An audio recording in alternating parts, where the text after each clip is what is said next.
l'occasion du 4e numéro de l'émission Minute Justice, qui nous permet de nous adresser aux justiciables. Nous avons choisi le terme sur la cybercriminalité. La cybercriminalité, c'est quoi? Selon la loi, c'est un ensemble d'infractions pénales qui se commettent au moyen ou sur un réseau de communication ou sur un système d'information. Donc ça veut dire par Internet, par téléphone GSM ou même téléphone filaire. Donc c'est les principaux moyens avec lesquels ces infractions-là sont commises ici. Maintenant, quelles sont les différentes infractions qui constituent la cybercriminalité? Ces infractions sont subdivisées en grands groupes.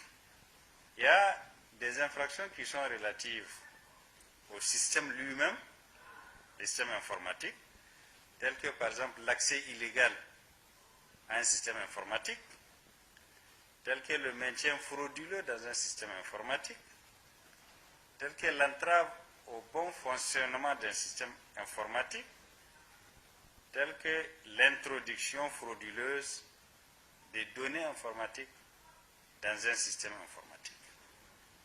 Nous avons des infractions relatives aux données informatiques elles-mêmes, telles que l'interception illégale des données informatiques.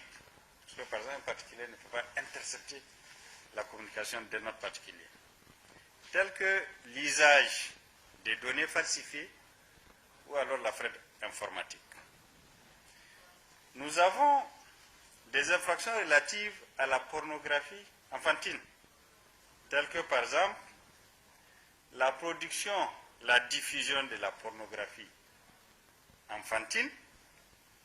Là, il est bon de préciser que cette infraction est punie de 5 à 10 ans d'emprisonnement et d'une amende de 5 à 10 millions. Il y a l'importation ou l'exportation de la pornographie enfantine, qui est punie de la même peine. La détention ou la possession de la pornographie enfantine, punie de la même peine. La facilitation d'accès des mineurs à des contenus pornographiques, punie de la même peine. La consultation habituelle des sites de pornographie enfantine, punie aussi de la même peine.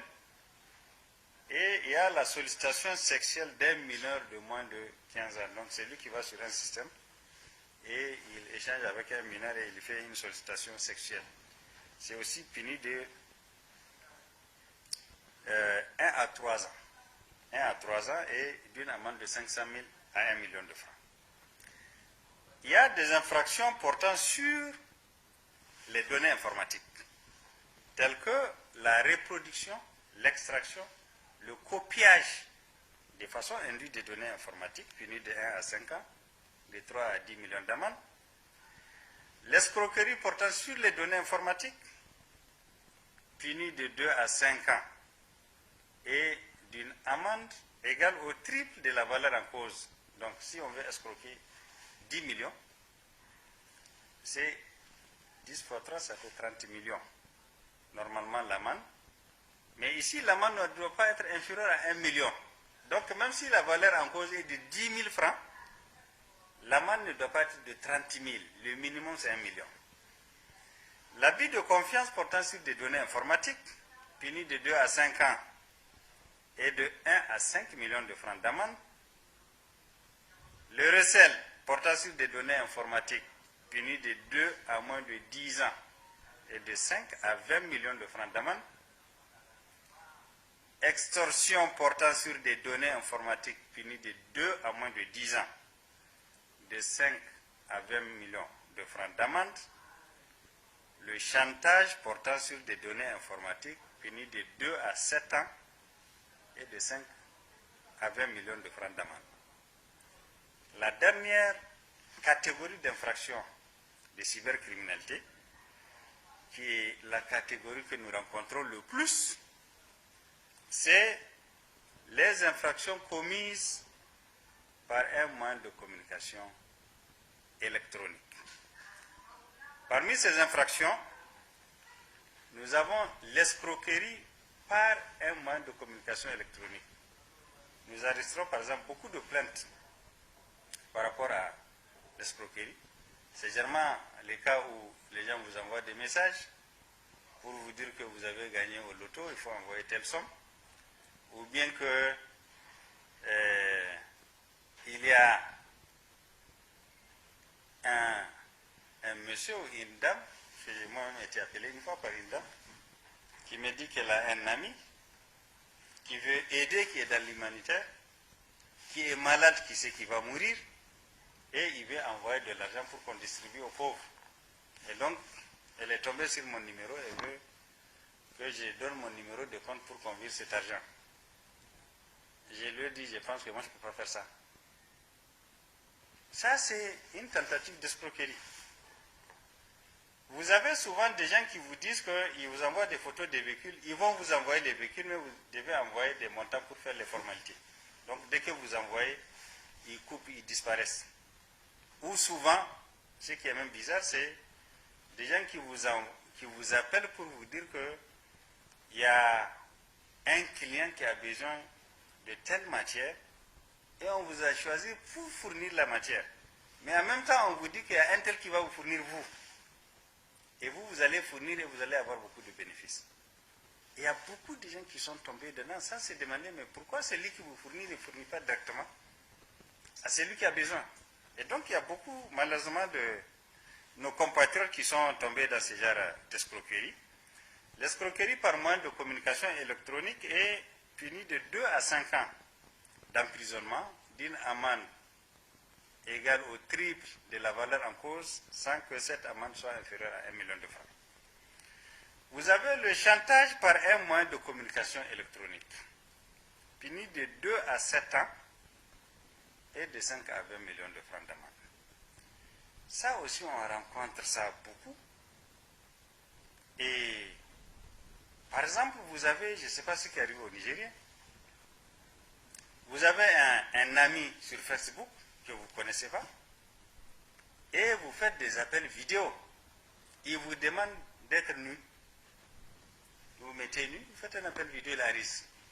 Ou bien alors, souvent c'est même des garçons qui sont passés pour des filles, vous envoient des photos de belles filles qui vous demandent de leur envoyer vos photos nues. Et les gens envoient. Et dès que vous envoyez, maintenant, ils vous disent, bon, ou vous envoyez tel montant, ou bien alors ils diffusent sur les réseaux. Et on a malheureusement beaucoup de Nigériens qui sont en train de payer de l'argent pour éviter qu'on diffuse leur nudité dans les réseaux sociaux. On en a beaucoup. Il faut que les gens fassent attention. C'est pas possible. Tu ne peux pas envoyer ta nudité à quelqu'un que tu ne connais pas. Même quelqu'un que tu connais, ça n'a aucun sens. Et il y a beaucoup qui sont victimes. Il faut que les gens fassent très attention. Nous avons la diffamation par un moyen de communication électronique qui est puni de 1 à 3 ans d'emprisonnement et de 1 à 5 millions d'amende. La diffamation, c'est tout fait qui porte atteinte à l'honneur et à la considération de la personne. Quand c'est fait par un moyen de communication électronique, c'est cette peine. Maintenant, quand c'est fait par un média écrit, il n'y a pas de peine d'emprisonnement, c'est juste une peine d'amende. Il faut dire aussi que, en ce qui concerne la diffamation, il n'y a pas de circonstances atténuantes. Il n'y a pas de sursis. Donc ça veut dire que quand on diffame quelqu'un sur un moyen de communication électronique, le minimum c'est 1 an d'emprisonnement et 1 million de francs d'amende. Ça c'est le minimum. Et souvent on voit que les gens ils blaguent un peu avec ça. Vous le faites après, vous mobilisez votre famille pour aller présenter des excuses et demander à la victime de faire un retrait de plainte. Sauf que dans cette matière, non seulement on n'a pas besoin de plainte pour engager des poursuites, mais aussi le retrait de plainte n'a aucune conséquence. En fait, on ne va pas arrêter parce que quelqu'un a fait un retrait de plainte. Et quand vous allez en jugement, c'est minimum 1 an. On a eu des situations très compliquées où souvent c'est vraiment des étudiants qui sont à l'école qui vont, juste à cause des disputes, ils racontent des trucs où ils diffament, ou alors c'est des injures. Et quand ça vient ici, nous on ne peut que condamner si les faits sont établis. Donc on n'a besoin ni de plainte, et le retrait de plainte n'arrête pas l'action publique. Vous avez l'injure par moyen de communication électronique qui est tout terme de mépris. En fait, toute invective ou terme outrageant. Parce que la différence entre la diffamation et l'injure, c'est que l'injure c'est un terme de mépris, mais c'est vague, on ne peut pas demander à quelqu'un d'apporter la preuve. Quand quelqu'un vous qualifie par exemple de... Quand quelqu'un dit que son vis-à-vis est un imbécile, on ne peut pas lui demander d'apporter la preuve que c'est un imbécile. Mais quand il dit par exemple qu'il a volé, on peut lui demander d'apporter la preuve qu'il a volé. Donc, pour la diffamation, on peut prouver, c'est un fait précis. Pour l'injure, c'est juste un terme de mépris. Ce n'est pas précis, mais la peine est la même. Donc, quand c'est fait par moyen de communication électronique, c'est de 1 à 3 ans d'emprisonnement et de 1 à 5 millions de francs d'amende. Et pour l'injure aussi, il n'y a ni circonstance atténuante, ni sursis. Vous avez la diffusion des données de nature à troubler l'ordre public ou à porter atteinte à la dignité humaine. Quand c'est fait par moyen électronique, c'est puni d'un emprisonnement de 2 à 5 ans et d'une amende de 2 à 5 millions. En fait, ici, il y a deux choses. Il y a le trouble à l'ordre public, mais aussi l'atteinte à la dignité humaine. La différence entre l'atteinte à la dignité humaine et la diffamation, qui est le fait de porter atteinte à l'honneur, c'est que c'est un degré plus important. Parce que là, on remet en cause pratiquement l'humanité. Alors que là-bas, bon, on blesse juste la sensibilité de quelqu'un. Quand vous prenez, par exemple, les photos de quelqu'un nu et vous diffusez sur les réseaux sociaux, en fait, tout celui qui voit ça, ça va le blesser parce que les humains ne sont pas faits pour circuler nus. Donc, tout celui qui voit ça, ça va le blesser. Ça, on peut considérer que c'est l'atteinte à la dignité humaine. Pas seulement de la diffamation. Ici, il y a des propos qui peuvent amener des troubles à l'ordre public. Ça peut être une fausse information qui peut faire réagir les gens. Ça peut même être une information vraie, parce que souvent les gens disent des propos mensongers. La loi n'a pas dit propos mensongers. La loi a dit des données de nature à troubler l'ordre public. Donc, que ces données soient fausses, qu'elles soient vraies, dès lors que ça peut troubler l'ordre public, c'est réprimé par la loi. Parce qu'on ne peut pas tout dire. Même la vérité, si elle peut amener des troubles, on ne doit pas la dire.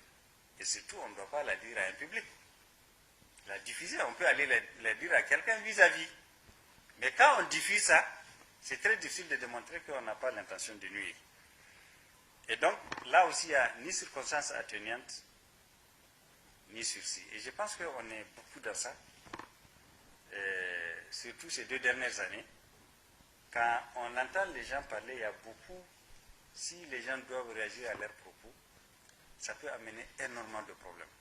Ce qu'il faut préciser aussi, c'est qu'on n'a pas besoin que les propos créent le trouble. Mais dès lors que les propos sont de nature à créer le trouble, la loi s'applique. Et l'autre chose aussi qui est importante, puisque souvent les gens considèrent qu'il y a deux poids, deux mesures, ça dépend de celui qui parle. Quand vous avez quelqu'un qui a un certain statut, qui occupe certaines fonctions des respecteurs, qui a déjà derrière lui, quand il parle, les gens vont suivre parce que c'est un tel qui a dit. Ce n'est pas la même chose que quelqu'un qui n'a personne derrière lui. Quand il parle au nom juste de sa personne. Donc, il y a tout cela qui est pris en compte dans l'appréciation de cette infraction. La dernière infraction, c'est les propos à caractère raciste, régionaliste, ethnique, religieux ou xénophobe. Ça aussi, c'est puni de 1 à 5 ans et de 5 à 10 millions de francs d'amende. Donc, voilà un peu les infractions que nous avons concernant la cybercriminalité. Maintenant, naturellement, je voudrais quand même attirer l'attention des gens. Ça, l'État est intervenu pour définir certains comportements et les réprimer. Notre loi sur la cybercriminalité, la loi spéciale, elle date de 2019. Parce qu'avant, il y avait des infractions qui étaient disséminées. Mais à partir de 2019, l'État a pris une loi pour lister toutes ces infractions-là. En 2022, il y a une réforme pour dépénaliser, comme on dit, certaines infractions, telles que la diffamation, l'injure.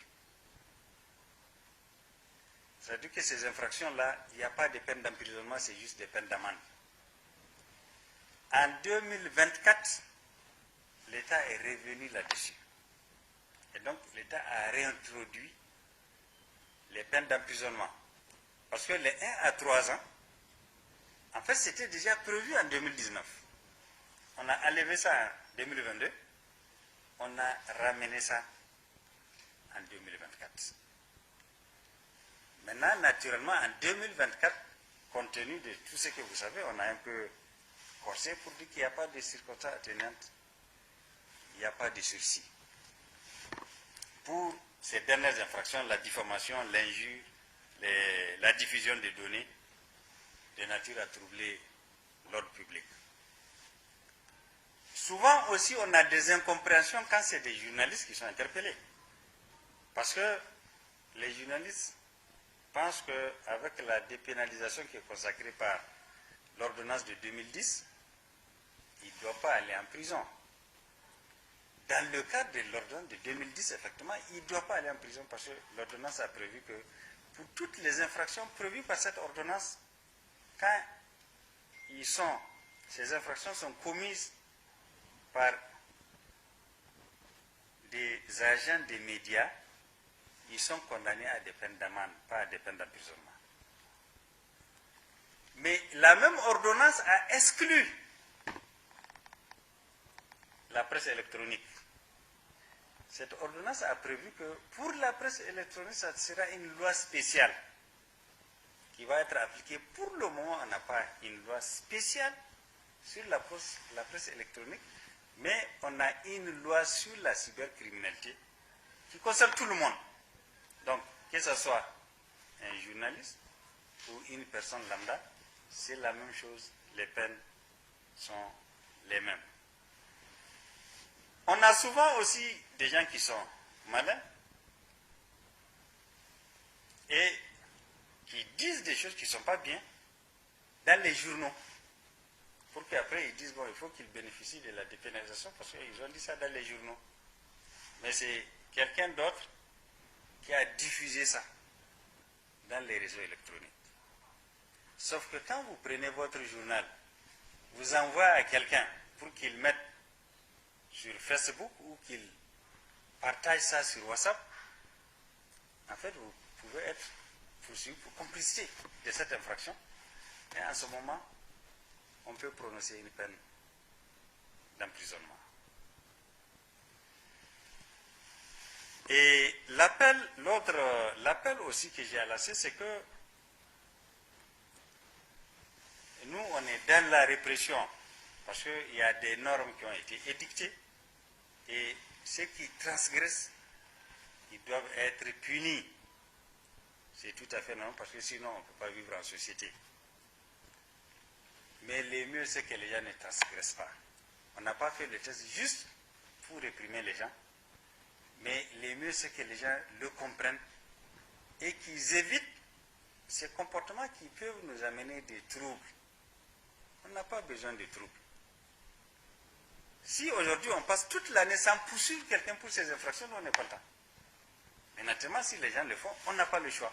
Parce qu'il faut protéger la paix sociale qui n'a pas de prix. Malheureusement, dans le contexte actuel, il y a beaucoup qui sont dans ça. Peut-être qu'ils ne mesurent pas la gravité des actes qu'ils posent. Parce qu'on a l'habitude de voir des gens qui prennent le téléphone, qui se mettent au fond de leur chambre, ils se mettent à insulter les gens, à mettre sur... Dès que vous mettez, ça va dans tout le monde voit. Souvent, on fabrique des choses qui n'ont absolument rien de véridique et on les balance. Celui qui les fait, il n'a aucune idée de conséquences que ça peut avoir. On a eu des gens qui sont interpellés pour ce genre de faits, et souvent qui vous disent que juste ils ont fait ça pour avoir de la notoriété. Et ils ont diffusé des informations qui peuvent coûter la vie à des gens. Mais eux, ce qui les intéresse, c'est que c'est la notoriété. Il y a même ceux qui font des calculs, qui se disent qu'ils peuvent aller en prison pour quelques jours, puisque les gens vont parler dans la presse, dans les réseaux sociaux, et ça va faire d'eux des gens qui ont de la notoriété. Ils veulent sortir de l'ombre. Donc, ils peuvent amener le trouble dans le pays pour qu'eux, ils sortent de l'ombre. Ce n'est pas du tout responsable. Et c'est pour cela que l'État a décidé de réprimer ça sévèrement. Parce qu'on se retrouve ici pour parler, on peut se retrouver dans sa chambre pour écrire et envoyer, parce qu'il y a un État qui assure un minimum de sécurité. Alors que si tout le monde fait ça, on va se retrouver dans une situation où on ne pourra même pas avoir l'occasion d'aller tranquillement se coucher, écrire des messages et envoyer. Donc, vraiment, je lance un appel. Il faut que les gens évitent ça. Mais s'ils ne l'évitent pas naturellement, on va réprimer. Ça, c'est clair et net. Et il faut qu'ils sachent que pour ces infractions, il n'y a ni circonstance atténuante, ni sursis. Le retrait de la plainte, il ne met pas fin à l'action publique. Donc, ce n'est même pas la peine quand quelqu'un va faire ça, qu'on a embêté la famille du plaignant. Parce que même si on le fait, nous, on va faire la poursuite. Parce qu'on s'est rendu compte qu'il y a des gens qui font du business autour de ça. Vous prenez de l'argent avec quelqu'un, vous allez vous dénigrer quelqu'un d'autre, après vous allez faire la courbette dans sa famille. Il retire sa plainte. Vous sortez. Demain, quelqu'un d'autre vous donne de l'argent, vous allez vous dénigrer. On porte plainte, vous faites courbette, il retire sa plainte. Et les gens font de ça un métier. Ça, ce n'est pas un métier noble. Et c'est pour arrêter ça que, même s'il y a un retrait de plainte, si on constate que, en fait, la personne a transformé ça en business, nous, on la poursuit. Parce que la peine, au-delà du caractère punitif, elle a aussi le caractère dissuasif. Il faut que les autres qui observent, ils voient que ça, c'est sanctionné, c'est sévèrement sanctionné pour qu'eux-mêmes ne soient pas tentés de faire la même chose. Donc, je vous remercie pour aujourd'hui. C'est un peu ce que je vais dire par rapport au thème.